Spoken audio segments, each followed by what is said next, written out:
She was the pilot they never let fly. The one they called backup. But when a fiery ambush took down their leader, she had 8 minutes to prove them all wrong. The alarm on Lieutenant Eva Rostova's wrist chirped at precisely 0400 hours, a lonely sound in the pre-dawn stillness of Kestrel Air Base.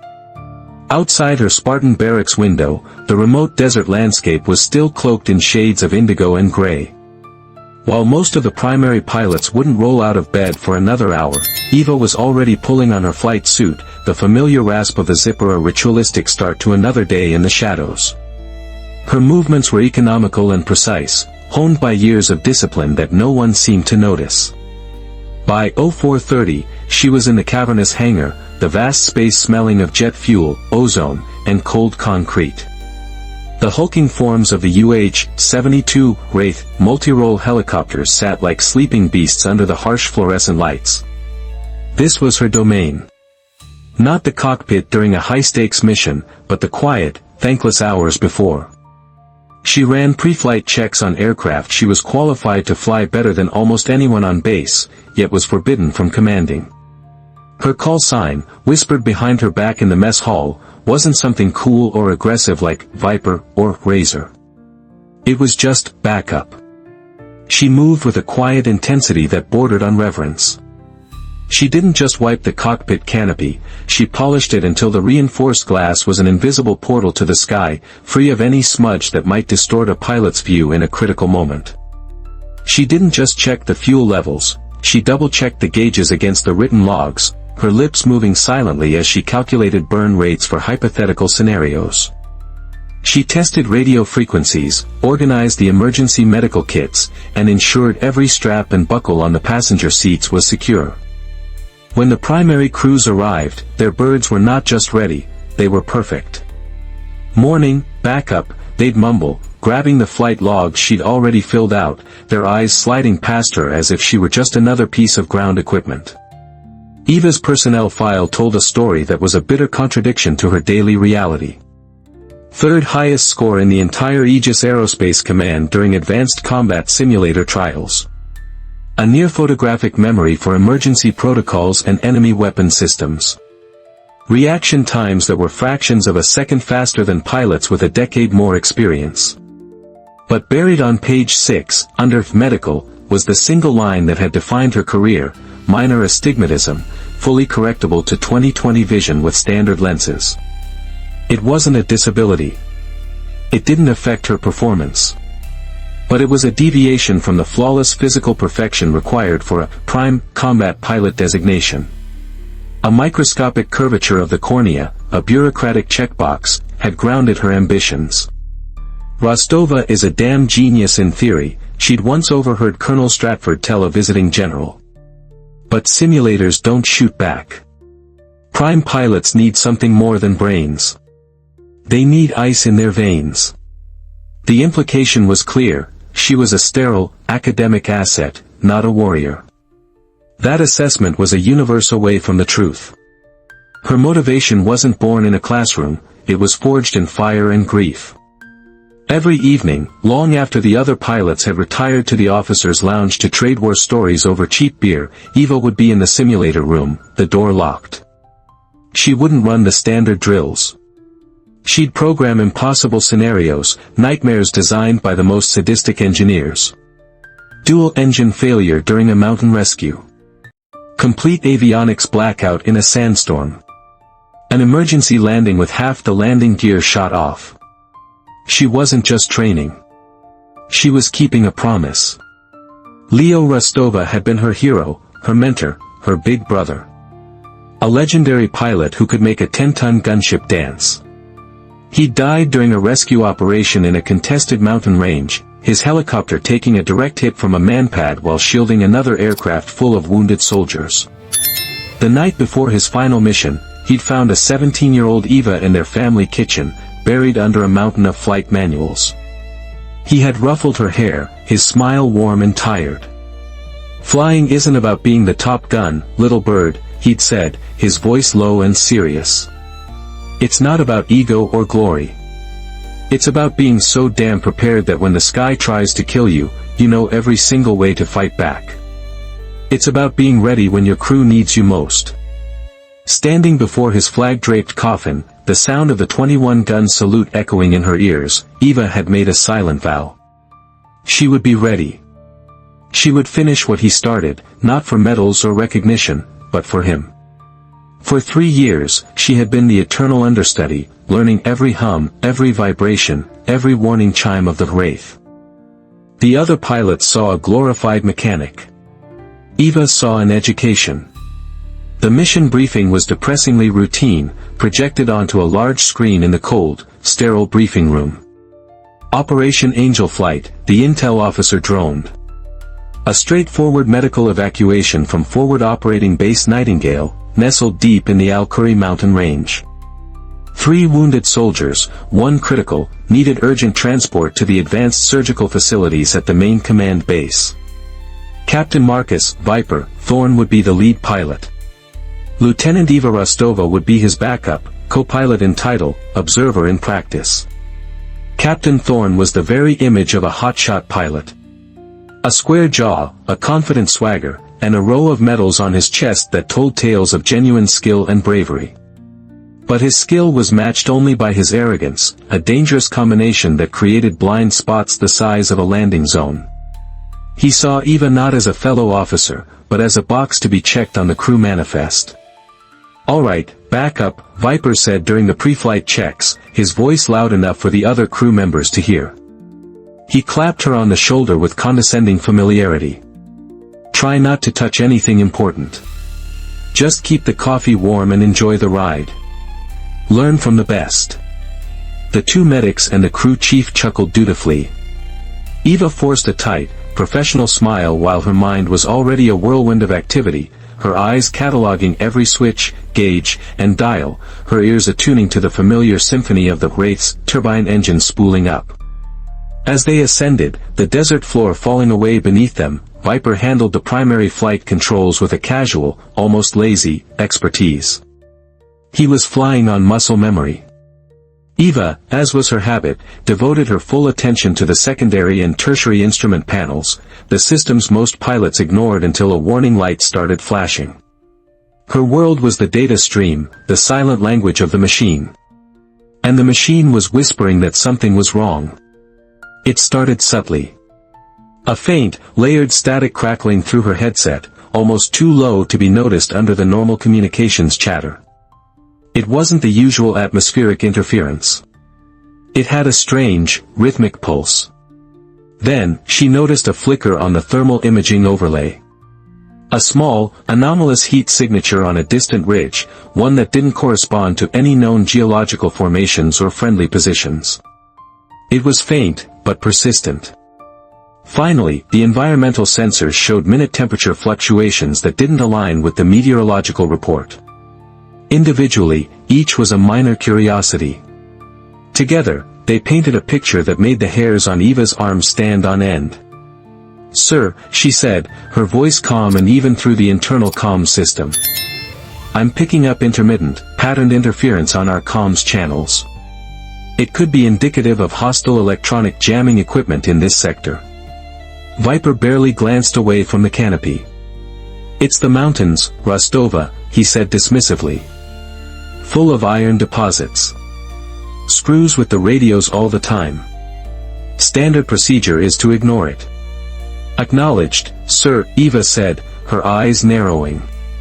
"But I'm also tracking a faint, repeating thermal signature on ridgeline 34B. It's inconsistent with the terrain." This time, Viper did turn to look at her, an expression of genuine annoyance on his face. "You backup pilots are all the same. You stare at the gauges so long you start inventing ghosts in the machine. I've flown this exact route 57 times. I know every rock and every gust of wind. It's probably just a shepherd's campfire." "Sir, with respect, the signature is too consistent for a campfire, and there are no registered shepherds in this quadrant."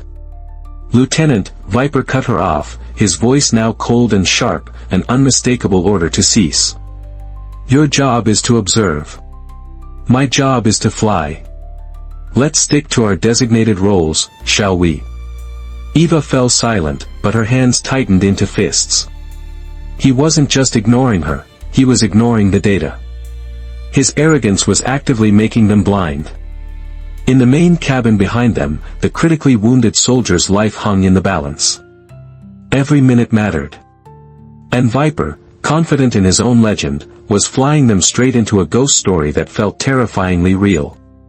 Eva's gaze remained fixed on her instruments, her heart pounding a slow, heavy rhythm against her ribs. The feeling of dread was no longer a whisper, it was a scream.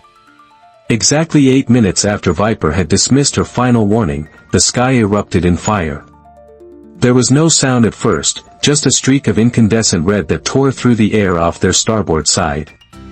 It was an RPG, moving with terrifying speed, and it missed the cockpit by less than 10 feet.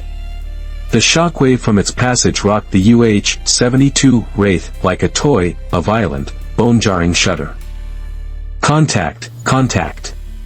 RPG, 3 o'clock. Viper's voice, moments before so full of casual arrogance, was now a high-pitched, panicked scream in the headset. Before anyone could fully process the first attack, a second RPG slammed into the aircraft. It didn't miss. It detonated directly against the right engine mount with a deafening, metallic roar. The world became a chaotic symphony of destruction.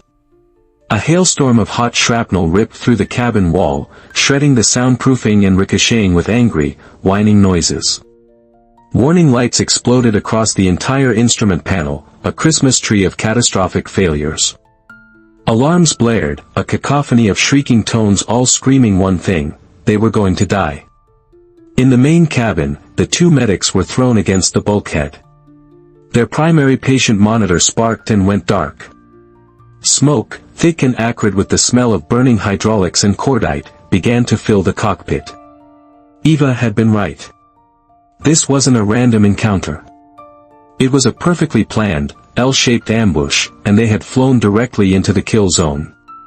From the ridgeline she had warned him about, muzzle flashes began to blossom like deadly flowers. The distinctive, heavy thud of a DSHK heavy machine gun began to stitch lines of tracers across their fuselage. The rounds impacted with thunderous bangs, each one a hammer blow against the Wraith's armored skin. Someone screamed in the back, a raw, agonized sound of pain. Viper, his face pale with terror, yanked the cyclic control stick hard left, a desperate, panicked maneuver to evade the fire. It was the wrong move. The overcorrection, combined with the loss of power from the damaged engine, sent the helicopter into a violent, sickening lurch. Unsecured medical equipment crashed to the floor.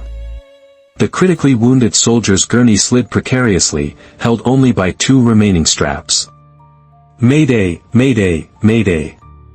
This is Guardian Angel 6-2. We are hit.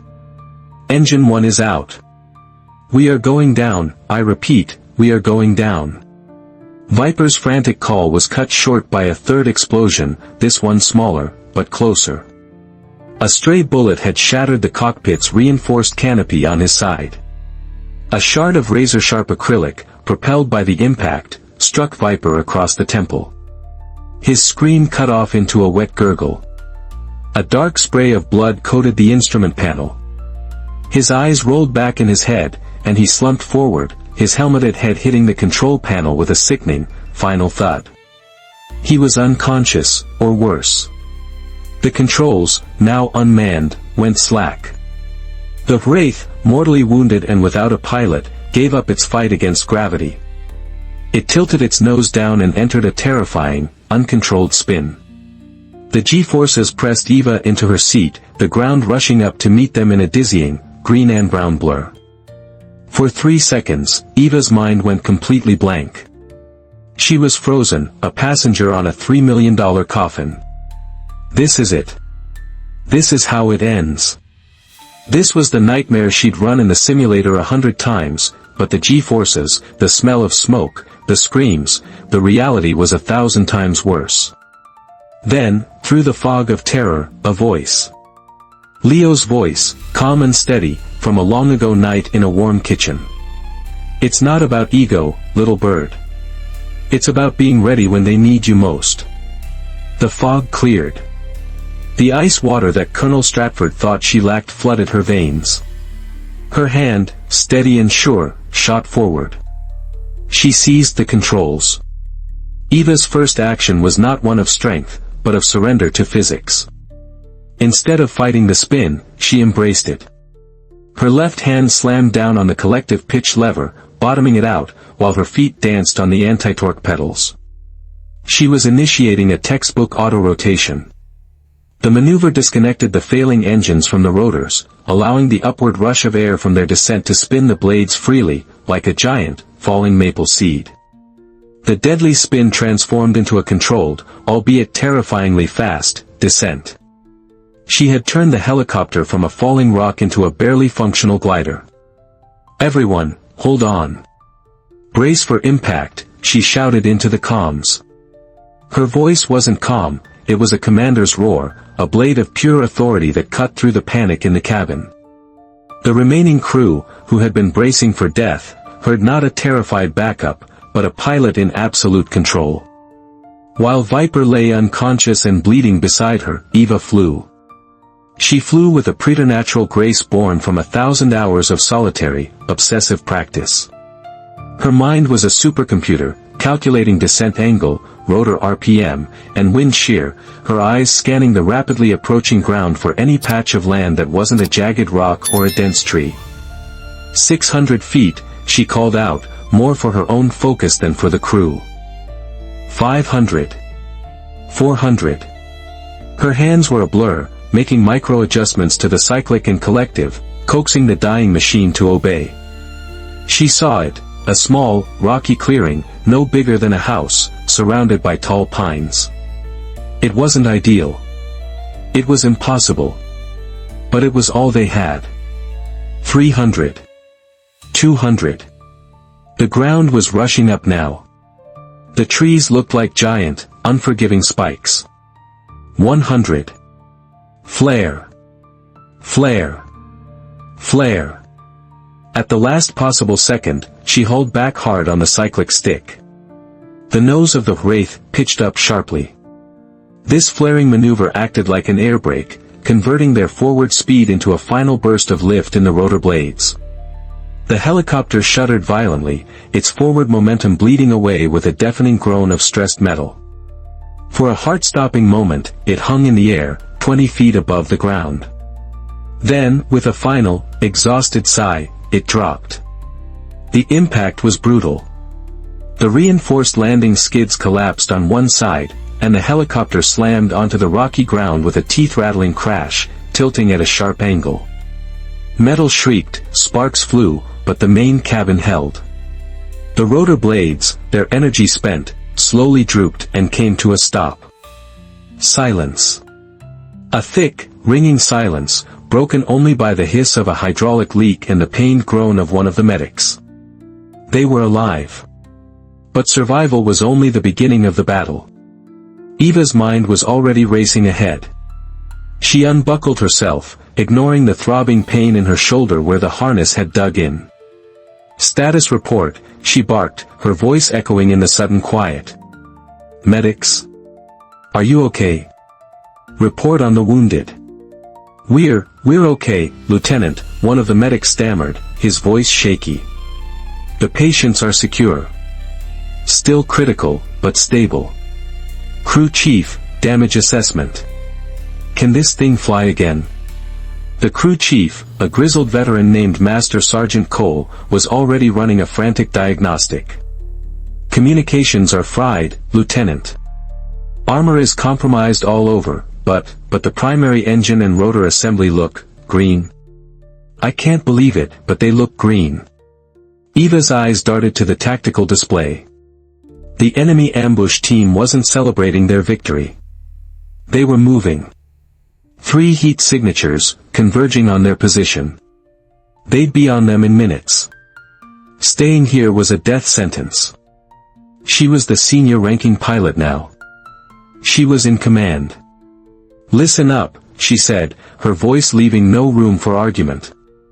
"We are not staying here to fight. We are getting out. Medics, prepare for immediate tactical extraction. Cole, I need power. Give me everything you've got from that one good engine. Now. Lieutenant, are you insane? Sergeant Cole's voice was a mixture of awe and disbelief. You want to take off? From here? They'll shoot us out of the sky before we clear the trees. They're expecting us to be dead, Sergeant, Eva replied grimly, her fingers already flying across the reboot sequence for the remaining engine and avionics. The Wraith's cockpit flickered back to life, bathing her face in a green glow. They're coming to confirm their kills. They won't be expecting us to come out fighting. Her logic was cold, sharp, and terrifying. She wasn't thinking about survival anymore. She was thinking about turning the tables. The single remaining turbine engine whined, protested, then roared to life. The rotor blades began to spin, slowly at first, then with increasing speed, whipping debris and leaves into a frenzy around their crash site. The enemy combatants, now less than 200 meters away and moving through the trees, stopped in their tracks, clearly stunned by the sound. They won't get a second chance to be surprised, Eva muttered to herself. She eased the collective up. The damaged helicopter shuddered, tilted, and then, with a groan of tortured metal, lifted off the ground. Instead of climbing for safety, Eva did the unthinkable. She kept the Wraith low, barely 10 feet off the ground, and pushed the nose forward, accelerating directly toward the nearest ridge line. She was using the terrain itself as a shield, a tactic known as terrain masking, keeping them below the enemy's direct line of sight. The hunters, who had been stalking a downed bird, suddenly had no target. She flew with a ferocious, predatory grace. She hugged the contours of the landscape, her shadow a fleeting ghost flitting through the valleys. On her tactical display, she watched the enemy signatures scatter in confusion. They were now the hunted. Cole, weapons systems online, she asked, her voice calm. M134 minigun is green, Lieutenant. Hellfire missiles, guidance system is yellow, might not track. I don't need it to track, Eva said. She crested a small hill, and there they were, two of the enemy fighters, desperately trying to reposition their heavy machine gun. They were completely exposed. Eva's thumb pressed the trigger on her control stick. The 7.62mm minigun erupted with a sound like tearing canvas, spitting out a torrent of tracers that ripped through the trees and stitched a devastating line across the enemy position. The heavy machine gun vanished in a cloud of dirt and splintered wood. Two heat signatures winked out. While executing this deadly dance, she was also fighting another battle. With the primary comms down, she rerouted power to the emergency short-range radio. She wasn't just flying and fighting, she was commanding. Mayday, Mayday, this is Guardian Angel 6-2, do you read me? This is Lieutenant Eva Rostova, acting commander. We are down but operational at coordinates. Her voice was a steady stream of pure, concise data, their position, enemy strength, her current actions. She was painting a real-time picture for the Quick Reaction Force, QRF, that was scrambling to launch from Kestrel Air Base. She spotted the last remaining enemy combatant, the one who had fired the RPGs. He was trying to flee. Eva didn't pursue him with guns. Instead, she swung the Wraith around, positioning her helicopter between him and his escape route, using the immense rotor wash to kick up a blinding storm of dust and debris, effectively pinning him down. Thunder 1, this is Guardian Angel, she radioed to the inbound QRF. I have one hostile survivor pinned for you. He's all yours. Landing zone is hot but I will provide cover. Minutes later, two QRF gunships roared overhead. Eva watched as ground troops swarmed the ambush site, capturing the final hostile. The battle was over. 0 friendly casualties beyond the initial attack. All 3 wounded soldiers were still alive. She had done it. She had faced the impossible nightmare and won. Now, all she had to do was fly a critically damaged, unbalanced helicopter 30 miles back to base. For Eva, after what she had just been through, it felt like a simple commute home. The return flight was tense, the Wraith vibrating with every gust of wind, but Eva held it steady with a surgeon's touch. As Kestrel Air Base appeared on the horizon, she saw it, the entire base had come to a standstill. Figures were pouring out of the hangars and barracks, their faces turned to the sky, watching the impossible return of the helicopter they had all written off for dead. She ignored the emergency landing zone, instead guiding the battered aircraft toward its designated parking spot, Spot 7B. With a final, delicate touch, she settled the helicopter down. The landing skid came to rest with a soft bump, less than 2 inches from the painted yellow line. It was a display of audacious, breathtaking precision, a final, silent statement. As the engine spooled down, the ground crew rushed forward, their faces a mixture of disbelief and reverence. They swarmed the helicopter, securing the wounded and helping the crew. Captain Thorne, now conscious but pale and with a thick bandage wrapped around his head, was helped out. He looked at the holes riddling the fuselage, then at Eva, who was calmly going through the post-flight shutdown sequence as if it were any other day. I've never seen anything like that, Viper stammered, his voice stripped of all its earlier arrogance. No one could have made that landing. No one. Eva didn't respond immediately. She finished her checklist, her movements methodical. Only when the last switch was flipped and the aircraft was cold and dark did she finally unbuckle and turn to face him. Her blue eyes were clear and steady. "Just doing my job, sir," she said, her voice quiet, but it carried more weight than all his previous commands combined. The debriefing was a formality. The data from the flight recorder, combined with the crew's frantic, awestruck testimony, painted a picture of heroism that was undeniable. Eva was recommended for the Distinguished Flying Cross, the highest honor for aerial bravery. A promotion to captain was fast-tracked. She refused it all. In the equipment locker, she left the medal in its velvet box with a simple, handwritten note: "Don't wait to recognize excellence until it saves your life. Recognize it while it's being prepared." To Colonel Stratford, she declined the promotion. "I don't want to command one aircraft, sir," she said. "I want to train the next generation of pilots. Especially the ones stuck in the backup seat. I want to build a force where everyone is ready." Her methods became legend. The training program she designed was ruthlessly demanding. It became known as the Rostova Doctrine. It forced primary pilots to regularly train in backup and ground crew roles, to learn every aspect of the mission, to understand that readiness was a holistic concept. It bred humility and eliminated complacency. The culture of Kestrel Air Base was transformed. Eva Rostova never took a prime combat seat. She found her purpose not in the glory of the fight, but in the quiet dedication of preparation. Every year, on the anniversary of Leo's death, she would take a Wraith up alone as the sun set. No passengers, no orders, just her and the sky, flying in silent tribute to the brother who taught her what it truly meant to be a pilot. And every new aviator who arrived at the base, especially the ones assigned to a backup role, heard her story. They learned that there is no such thing as an unimportant job, only unprepared people. Eva's story reminds us that true strength is often forged in the shadows, unseen and unappreciated until the moment it's all that stands between life and death. It's a testament to the quiet professionals, the dedicated understudies who prepare for a test they hope never comes. Have you ever been underestimated, only to prove everyone wrong when it mattered most? Share your story in the comments below. Please remember to be respectful in the discussion. And if this story inspired you, don't forget to hit that like button, share it with a friend, and subscribe for more tales of unsung heroes.